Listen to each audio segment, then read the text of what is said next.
wealth and all is real. I'll tell you, when I was a kid, I read Drop Lines and wealth and all is real. But I'm pissed. But I'm pissed. Come on.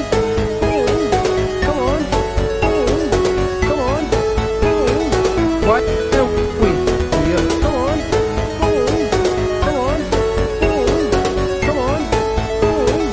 What are we here?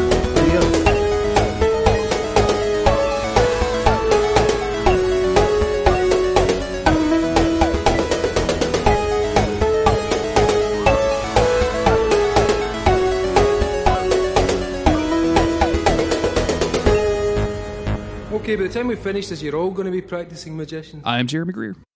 And I'm Gary Butterfield. And this is Days of Future Cast, the podcast where Gary and I talk about the X-Men. We are in the middle of new X-Men. Mm-hmm. We're near the end of New X-Men. We're getting close to the end. Yeah. Yeah. If Hang on to your butts. If you're one of those weirdos that doesn't stay around for the admin of a podcast, we're getting so close to the end that we're asking people to send in feedback. So go ahead and futurecast.com/contact. If you're one of those people, re-examine your life choices. We put a lot of work into the end of those podcasts. And yeah, I definitely plan them. And I don't just make up something at the end of every single one that I do. Ending a podcast is probably one of the most difficult things I've ever done. Yeah, it's difficult. I saw a tweet today, and I'm not going to repeat it because I don't want to blow up anybody. But they were quote tweeting somebody, and they're like, "This is the only guy I've ever podcasted with who ended the show by saying, I guess I think we're done here." It's like that. Sorry, I'm going to pull that out on Will at some point. I guess I think we're done here, and then just like hang up. I guested on a podcast, and I don't want to say who it is because I don't want them to think I'm making fun of them or anything. But usually, like at the end of a podcast, if you're guesting on it, someone would be like, "Oh, and hey Jeremy, thank you for being on. Like, tell us where you can find you or whatever." And I was kind of like gearing up to do my little speech or whatever. And then we just got to the end, and they said, "All right, well, thanks, Jeremy." And I was like, "Hey, thank you, guys." And they literally just hung up on me. They hung up on the Skype call, and I was like, "What?" See, okay, bye. Bad form. Bad form. But it's because it's not only just useful for plugging purposes, but it's useful for like signaling like time to go. Yeah, exactly. Not to pat our own back. I've always been a big fan of I wish more people would take the thing that me and Cole do, which is let people off the hook for admin. When we have guests, like we're like, plug your stuff, but we're going to like beg for money without you in the room. Sure. Because it feels fucking weird for us to be like, Patreon, here's all the stuff we're doing. Like, you don't need to hear that. Yeah. So we tend to end the podcast alone. And I'd like if people did that for me. I mean, it's fine if you don't, but just that kind of like long, never ending, long goodbye thing is weird. Yeah, because we do spend a lot of time saying goodbye on podcast in general. Like it's true. Like it's not a bit. What a weird job. It's a weird thing that we do. It really is. It's just a strange thing that we do. But speaking of strange things to do, betray the entire X-Men because you're under the influence of a sentient drug. We are going to talk about Planet X, or at least the first issue in this arc. To catch people up, Logan and Cyclops invaded the World program, which is what we call basically the Weapon X program or what have you. It was just a place where scientists manipulated a bunch of weird technology and ideas to create, guess what? Things that killed mutants. Hell yeah. Ascended into space to the headquarters. Logan found out about his real past, not his fake past, and then took that knowledge and then blew up the spaceship that everybody was on, and that's where we're going to pick up. Right off the bat, we know something's weird because Zorn is on the cover, and he's got his mask off, and he doesn't have a head. It's like a different mask too. I never noticed that until I was just kind of staring at this while we took a break between episodes, and it's like, oh, that's not Zorn's mask. No, he has a very distinct mask. Does not have a giant X on it. Yeah, this is weird. But it is a cool cover, because under the mask is just this like gigantic sphere of electricity. Yes, it's cool looking. And we start off right away, like basically with Professor Xavier looking at the camera, screaming "X-Men emergency" in the X-Men font. This arc is drawn by Phil Jimenez, which I think he does a good job on this. Yes. He's not my all-time favorite artist or anything like that, but I think he does a good job. I wasn't confused. So mission accomplished. Yeah, good storyteller. Even though Xavier is extremely buff in this first panel. Yeah, dude. Well, I mean, shoulder muscles, dude. I mean, he's got his legs, dude. He's been working out. What if you've been pushing a wheelchair? You probably are extremely buff. Like also that, yeah, upper body, you know. Man, can you imagine how insufferable Professor Xavier would be if he got his legs back and they got like really into CrossFit? He's just like fucking talking about CrossFit all the time. Jeremy, can you imagine how insufferable anybody would be if they talked about CrossFit? Like just in general, in real life, X-Men or no? Yes, 100%. Yes, I can imagine that. Yes. There's a CrossFit gym by my house. And whenever I walk by it, like I look inside and there's usually somebody like inside working out. But if they catch eyes with me, I swear to God, they're like, fuck you. They're like, keep walking, fatty. You don't torque it to the limit. And the place is actually called Torque. And they're probably just looking at you like, God, I wish I could go have a donut like that dude's probably doing. That's probably what it is. Like they would, we're not so different, them and I. No. They just got interested in a thing that you are not interested in. Yeah, exactly.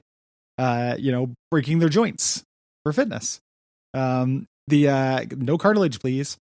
So we cut over to outside the space station, which is blowing up. Scott and Phantom X have gotten on like an escape cruiser spaceship. And Scott's freaking out. Like Logan's still on the satellite that just blew up. Like Logan basically has just tried to like almost kill himself with Weapon 15. Phantom X wakes up feeling kind of disoriented. He doesn't really know what's going on. He just remembers something happening to Eva. Cyclops kind of fills everybody in, including Professor Xavier, who's got a mental link to right now. They're crash landing into around the Pacific Ocean. I love that Scott can like about 200 miles southeast of French Polynesia. Like, come on, Scott! Like, what the fuck? Everybody, you don't have to win every round of Jeopardy, okay? This is a friendly. He's back in because one of the themes of Scott in this is like when things go really wrong, like he turns into good boy mode and he gets the shit done. So like he was Black Pill Scott, but then when the director was like, oh, the Saturday morning Super Sentinels are going to come kill the mutants, he's like, I don't think so. And now he's like straight up into Boy Scout mode again. Like, Professor, is that you? I'm sorry I ran out in the X-Men. I'll try to explain later. Like, he's basically regressing, at this point into hyper competent Scott mode as they're crash landing. Professor Xavier again, just like, Scott, to me, my X-Men, like basically doing some pretty classic X-Men shit. Yeah. Here, and the X-Men around him are not in the same place, which is really interesting. Like Scott has run off and is in space doing something else. Like he calls for Beast and Emma here, which we cut over to, and Emma's talking about leaving. Yeah. Like Beast is doing his final kind of medical exam. Like, hey, you got reconstituted from diamonds. You're gonna die. And she's just like, as soon as I'm done with this medical testing, I'm the fuck out of here. Like I'm leaving. And when I like that when Beast like hears the call, he's like, I gotta go, and he's just already got like some swings set up in this science lab or something. He does have some science swings, which is and like there's not even an LED on these bad boys. You know what I'm saying? It's low tech science swings. Yeah. Jean shows up to Professor Xavier and basically says like, hey, I'm leaving. Scott is out there in space. I got to go save him. And I got to go do this. Like, don't worry. Like, don't worry about me. I've got the Phoenix Force to help. And it's a weird kind of scene because it feels like a permanent goodbye when it really should be like, I'm going to go save some people. I'll be right back. The idea is that it's pretty dangerous what she's doing, I think. Like, everyone's still kind of put off by Jean's super confidence. Like, she's like, oh, the Phoenix, he's like, oh, the Phoenix is why you know this. And she's like, yeah, the X-Plane Mark III can get me there. You don't have to worry so much. Like, whatever happened will be for the best. Yeah. Xavier knows some bad stuff's going to happen, though. And again, like, all of his X-Men are not there for him, right? Yeah. Like, we've gone through this roll call of the new X-Men, and none of them are there. Like, Jean is leaving, everyone's leaving. And then, like, very specifically, meaningfully, we cut over to Zorn, who is the remaining, like, permanent cast member. Who's not, fucked up. Yeah. Zorn notably has a map of the world behind him that's upside down. That's going to be like mentioned a little bit later. I didn't realize it was here until looking at it again. And he's in his quote unquote special class, the slow class, which is Beak, Angel. I forgot it again, Gary. I'm so sorry. Basilisk, and Ernst. I love that Angel is wearing a shirt with the print of what looks like her on the front.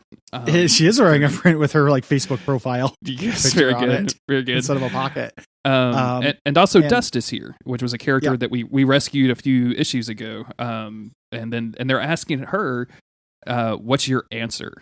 And everybody's looking at her, and then we go from there right back to the other side of the school where Xavier is going into Cerebra, and we start seeing like this weird dust cloud forming around him.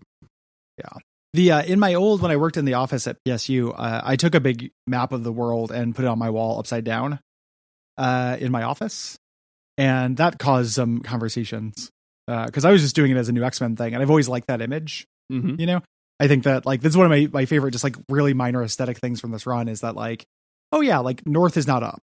You know, like that is a weird perceptual thing that we have that is, you know, really Americentric and like probably useful to keep in mind that's not true.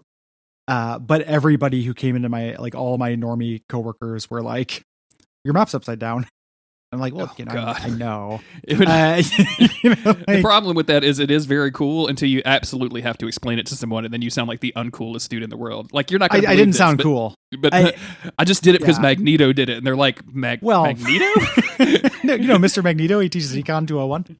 I didn't tell them it was meant for Magneto reasons. What did you tell them? Did you lie? No, I told them it was cool. I told them I thought it was cool. Like I was like talking about like what I thought it like. It was like, oh so yeah, you like, lied by omission. You never mentioned it came from a comic book. I did mention the comic book. I said, you know, I think this is very cool. I think that like the idea behind this, you know, keeping your perceptions in check is really valuable. You know, but I did not mention Magneto reasson. God, so yes, I lied by Gary omission. Had to be fucking insufferable. You knew me. Like, I wasn't. I was still good. 2013 Gary. No, I said 20-year-old Gary. Oh, no, 20-year-old Gary sucks shit. Yeah, was this 2013 Gary? I just assumed it was 20-year-old Gary. No, this was when I worked at PSU. This is this is 33-year-old Gary did this. Oh, wow. But I was just excited to have an office and make it my own because I hated my job. Yeah. So like anything I could do to surround myself with things I liked looking at was really important to it. So, but yeah, 20-year-old Gary sucks shit. Every 20-year-old sucks shit. Except for the ones listening to the show. No, those guys suck shit too. They just don't know it yet. If you're 20 and listening to this podcast, first off, thank you. We love you. Patreon.com/Duckfeed.tv. But also, you suck shit. You're not going to understand that till you're 35. And even then, it's not really going to fully sink in until you probably hit it like 38, and they're going to be like, oh, geez. Yeah. Everything I did when I was, during the year I was 20 was terrible. It's a lot of weird shame. Mm-hmm. You know? Monetize it, people. Do like me. Tell Cole Ross about it for money. Sure.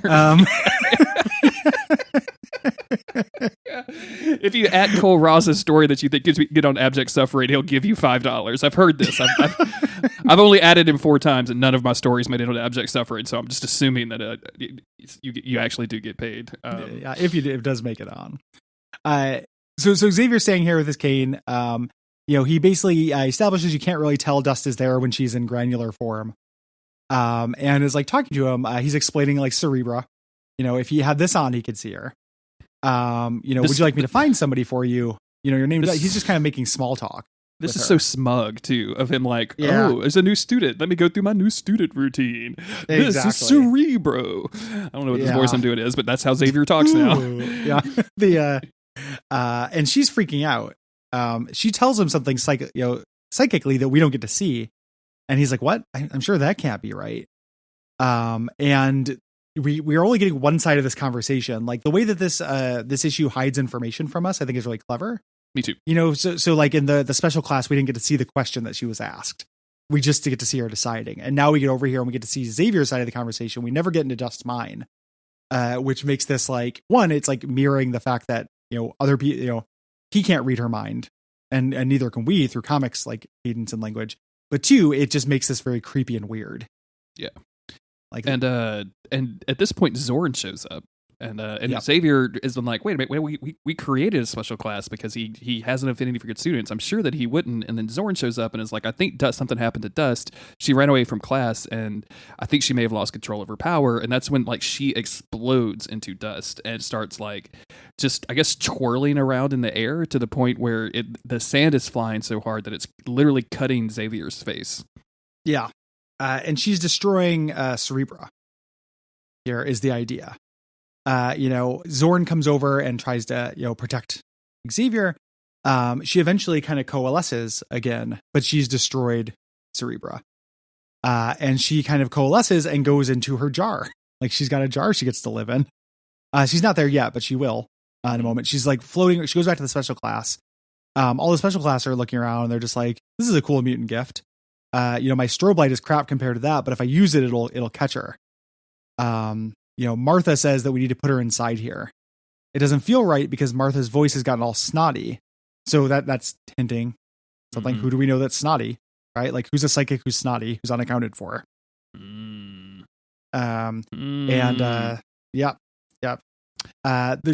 So the sandstorm is going crazy. They're all like struggling against it.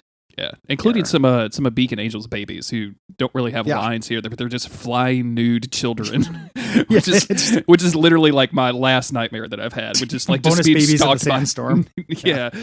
Just nude children flying at me at all times, like Jesus Christ. Yeah, no, put it away. No, it's taken me years to get over the cover to Nevermind. Years.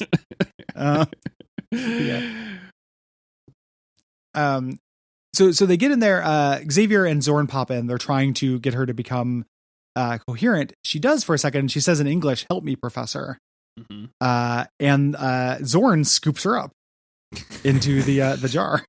Just like the way this works, because it's implied that like the way that it looks is he's just like dragging a jar through some dust to put it in some dust to put her in it. But like I'm sure that that's not what's happening. But like what? It's so weird.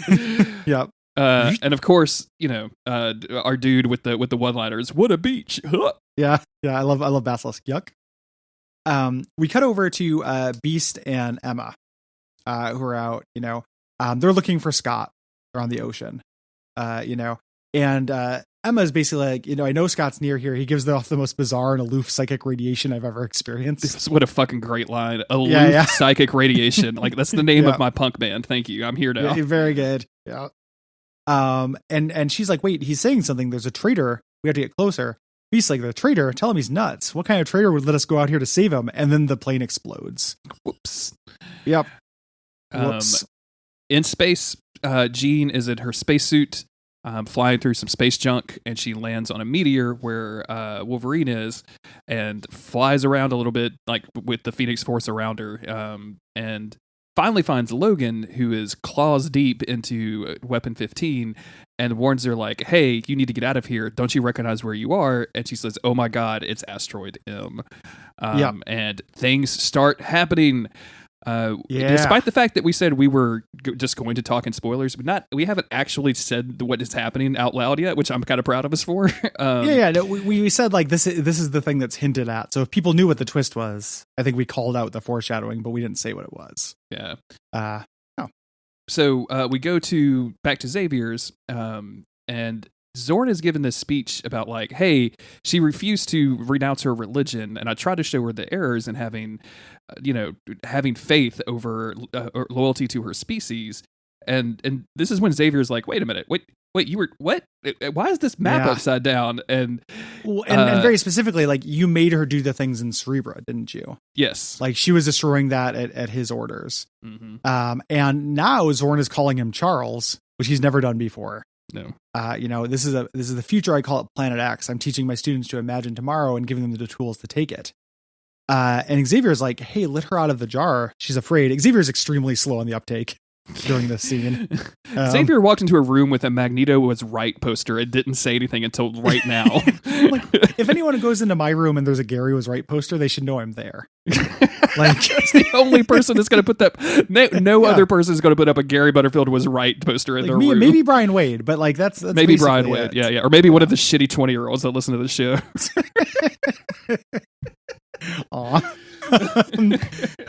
So he's like, she's afraid, and Zorn's like, she has reason to be. Like it's like, I love this mask off, kind of fam thing. I've been educating the next generation of terror right under your nose. Xavier is still being a simp, like, oh, these posters, these are inappropriate, not to mention baffling. And Zorn is giving his villain speech. Like, you've had it all for yourself for too long. Nothing has changed though. Like without guidance, without an effective creed, I've watched your dream run rampant and watched the discipline fall.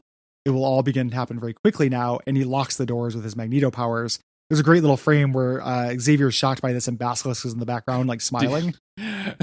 Like, I have half a mind to make the Basilisk smile like my Slack icon picture. I just don't remember how to make the little duck for mods that we did. Yeah. So I just haven't changed my picture for a long time. It's super cool looking though. That little Basilisk smile is fucking great. Yep. I love Basilisk.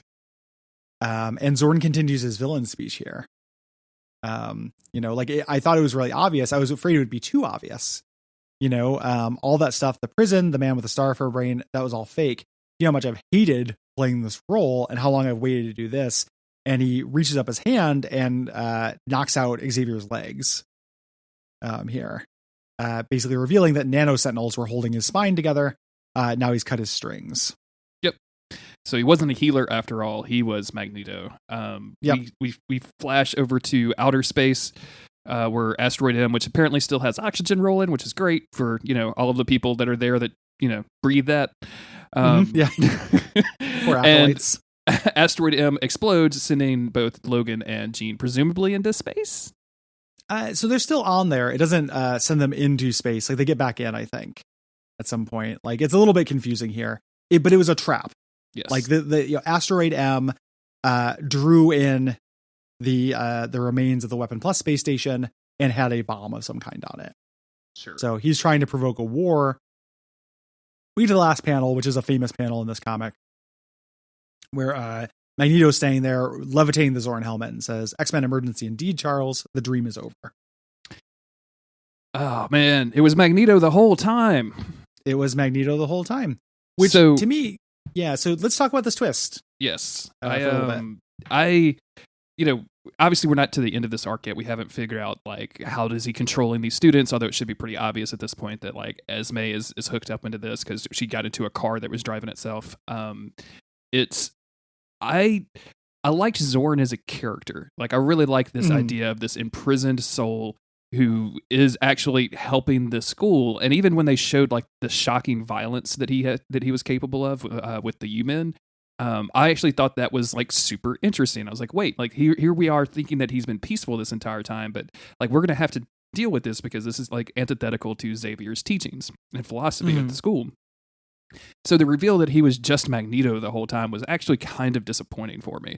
I'm not one of these dudes that like I don't need to have Magneto or the Brotherhood of Evil or anything like that in every single X-Men thing ever, right? Like I'm fine with this just not dealing with Magneto for a little while and things. And I was really, really happy to not be doing that. I thought that this was a really great book. And it still is, like, don't get me wrong, but this twist and then going back and like trying to think, like if you go back through this comic, which is what I've been doing this entire time, and wondering how Zorn or Magneto as Zorn was doing the things that he's doing, some is real loosey-goosey even for comic book standards. And I don't know. I'm not 100% sold on it. And then like for the rest of this arc, Magneto gets like over the top cartoony supervillain almost. Like in the next episode that we record, like there's a panel where it's literally him just like masturbating over destroying the world. Like that's what it is. And it's so over the top, and they have a justification for that with Kick and things like that. I just don't. I'm not 100% bought into it, and like it's an oh shit moment. I remember seeing it for the first time, going oh shit, that's crazy. But if I really sit down and think about it, like I would have almost rather Zorn go bad than be Magneto. But I don't know. How do you feel about it? Like how did you feel about it? And how do you feel about it nowadays? I'm pretty pro on it. I like it. Look, part of it is because I cursed myself by reading a lot about kind of Grant Morrison's intentions, behind the run, which doesn't always factor into how something works, right? Like that's the watch out for fireballs creed. But like one of the things that I try, that colors my experience of this, I don't have to like make it color. It just colors my experience of this run, is that I know that Grant Morrison was going through and saying, these are the kinds of X-Men stories that exist right now. How can I do a twist on them? So we have the Dark Future story. We have the Shi'ar. We have the mutants and humans not getting along story. We have the kids. We have, and this is the supervillain. Like this is the Darkest Hour supervillain thing, like Fall of the Mutants or something like that. And it's his version of that. And knowing that like he wanted to do that and knowing that the X-Men have like one iconic villain for that makes sense to me in kind of a structural way. Sure. That influences how I read it. It's also a thing too where, another thing that I don't agree with, but again, just knowing the thinking behind it is that I am fairly certain, and I don't have a source for this because it's been a long time since I've interviews were coming out about this, but when this run started, is a big deal. So there are a lot of interviews, and I'm pretty sure Grant Morrison hates Magneto. Like, just thinks that this is a really like shitty, shallow character, that kind of like mustache twirling, no big ideas, kind of like race war character is not something he has very much respect for. And I think this is an articulation of that as well. That doesn't necessarily mean like it's good or bad. It just kind of explains some of where it's coming from, like treating him as a puppet for essentially this whole run, So in that respect, like it colors a little bit more positively for me. And also the other thing that colors it a little bit more positively for me is that most of the stuff that he did does make sense to me. Like I can figure it out. Sometimes it's a little bit of a stretch, but some of it's like the parts where it hints at this in advance are more cool to me than the plot holes that don't add up to it are uncool, I guess. And that's fair. If that makes sense. Totally makes sense. I will say I like the idea of this being like the big X-Men story, and I like how like we mentioned it earlier, like demoralizing the X-Men was the point. Splitting them up, demoralizing them, making them question the dream was Magneto's goal. That's the reason he did all of this, and I think that works better than a lot of the stuff that. Like when I said like it's a lot of the stuff that he did at Zorn was a stretch for me even by comic book standards. Like I'll hold to that, but all of this stuff that like where it gets to is really interesting. Like right now is a really interesting moment for the comic book. It's some of this later stuff that we're going to get to even in the next issue where he's just so over the top. Like it would make sense to me that Grant Morrison hates this guy as a character because he kind of like, and I'm not going to sit here and defend Magneto. Like I don't really need to do that as a person, but he does kind of go out of his way to shit on Magneto as a character in this book. And by making him kind of insufferable, which is, if that's your intention, that's great. Whatever. I don't really care. But to me, like there is something interesting about Magneto, and that's the reason why he's been the main foil for the X-Men for so long. That he's undeniably the most interesting X-Men villain, sure, right? Like, yeah. He's going up against Mr. Sinister and Apocalypse. Like, this is the best we got. I agree. Like, it's weird, in these next issues, which on this third read, like worked really well for me. Kick is doing a lot of work. Yeah. Like if you all these lines that don't sound like Magneto, imagine John Sublime saying them, and it makes sense. Sure. Like this is, and this is something that kind of gets wrapped up a little bit in the final arc when you kind of learn more about John Sublime's motivations and such. But the fact that it's so modular and it's like, here's 150 years from the future, like the connections between this and the present are not drawn very strongly, really kind of undercuts that a little bit. Yeah. It's there if you look for it. Like, like Sublime would want this, because Sublime is this like creature of ultimate genetic superiority and just wants to be the last living thing, like a bacteria would. Its job is to propagate, and it makes sense as a motivation. And it's like almost like when Sublime gets into something, there's a little bit of its original form that kind of shines through. Mm-hmm. And that's where the disdain for Magneto comes through from Grant Morrison. Like, this is Grant Morrison imagining Magneto with no principles, just kind of pushed towards his worst impulses. And on that level, it works for me. The other thing I would say is that one of the things I like about this moment and him kind of assembling the X-Men is that Magneto totally fucking wins. Yes. Like he ends this arc being beheaded, but the damage that he has done through subtle means destroys the future. Yes. Like that is the story of this arc.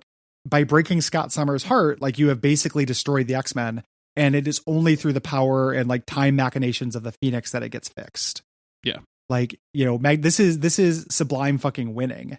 Yes. Through this, like using all of the tools that are available in the toolbox of the comic, like using humans' prejudices, using, the alienation that kids might feel going to the school, like using all these things that are just kind of part of the X-Men against the X-Men.